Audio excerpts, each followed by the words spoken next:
রাধা নামে এক যে রানী, কৃষ্ণ প্রেমে পাগলিনী গো। কৃষ্ণ কৃষ্ণ বলে রাধা, কৃষ্ণ কৃষ্ণ বলে রাধা, কাঁদালো রে বৃন্দাবন। হা কৃষ্ণ ও কৃষ্ণ কৃষ্ণ বলো মন, হা কৃষ্ণ ও কৃষ্ণ কৃষ্ণ বলো মন, হা কৃষ্ণ ও কৃষ্ণ কৃষ্ণ বলো মন। কৃষ্ণ নামে পেয়ে যাবি, কৃষ্ণ নামে পেয়ে যাবি মধুর বৃন্দাবন। হা কৃষ্ণ ও কৃষ্ণ কৃষ্ণ বলো মন। এলো নদের চাঁদ নদিয়াতে, এলো নবদ্বীপে গো। কৃষ্ণ কৃষ্ণ বলে গোরা, কৃষ্ণ কৃষ্ণ বলে গোরা, মজালো রে সবার মন। হা কৃষ্ণ ও কৃষ্ণ কৃষ্ণ বলো মন, হা কৃষ্ণ ও কৃষ্ণ কৃষ্ণ বলো মন, হা কৃষ্ণ ও কৃষ্ণ কৃষ্ণ বলো মন। হরি বল হরি বল হরি বল হরি বল।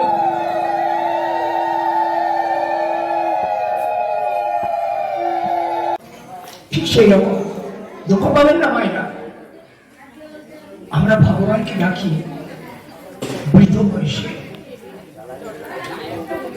শিশুকালে তো তাদের মোবাইল, আমার ছেলে মোবাইল ছাড়া খেতে পারে না, কান্নাকাটি করে, মোবাইল দাও চুপ করে খাবে, খেয়ে না।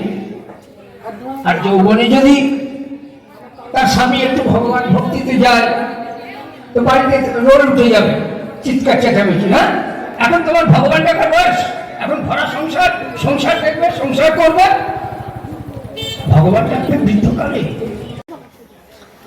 আপনারা নিজেকেই প্রশ্ন করুন, সত্যি কি সর্বানা তার প্রতি আমরা শরণাগতি হতে পেরেছি? একটা কাহিনী মনে পড়ছে, প্রাচীন কাহিনী, অনেকেরই জানা। একজন চাষার একটা ঘোড়া ছিল, সেই ঘোড়া নিয়ে সে মালপত্র বিভিন্ন জায়গায় দিয়ে আসতো, নিয়ে আসতো। একদিন তার ঘোড়াটা হারিয়ে গেল। পাড়ার লোকে বলতে লাগলো, আরে তুই গরিব চাষা, তোর ঘোড়াটা হারিয়ে গেছে, কি করে কি চলবে? চাষা বলল, যা হয়েছে তা ভালোই হয়েছে।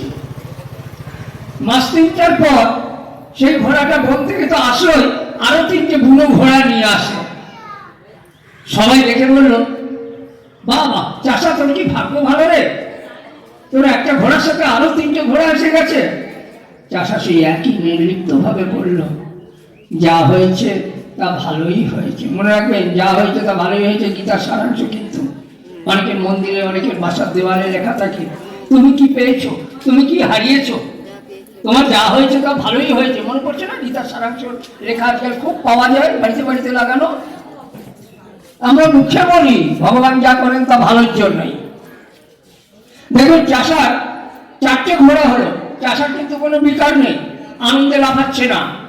আমি একটু আগেই বলেছি, বিতরাগ ভয় ক্রোধ। চাষা বললেন, যা হয়েছে তা ভালোই হয়েছে। লোকেরা বলতে পারবে, এই লোকটা অহংকারী চাষা, ভিতরটা রহস্য বুঝছে না। আবার কিছুদিন পর তার ছেলে, চাষার ছেলে, একটা বুনো ঘোড়া, সেই বাড়ির ঘোড়াগুলোর মধ্যে একটা ঘোড়া উঠে ঘোড়ায় চড়া শিখতে গিয়েছে, গিয়ে পড়ে পা ভেঙেছে। পাড়ার লোকে বলছে, কি রে কেমন হলো, তোর ছেলের তো পা ভাঙলো রে। চাষা সেই একই অবস্থা করলো, যা হয়েছে তা ভালোই হয়েছে।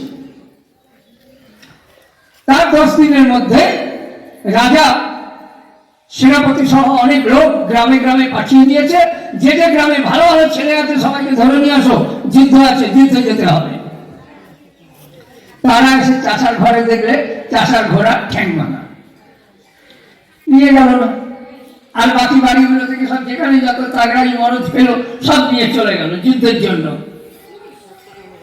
তখনও পাড়ার লোকে বলতে লাগলে, তোর কি ভাগ্য রে, তোর ছেলেকে তো নিয়ে গেল না। চাষার সেই একটাই শব্দ, যা হয়েছে তা ভালোই হয়েছে। এই হলো সর্বধর্মান পরিত্যাজ্যম মামেকং শরণং ব্রজ। তুমি কি সত্যি সত্যি তার প্রতি শরণাগতি নিতে পেরেছো?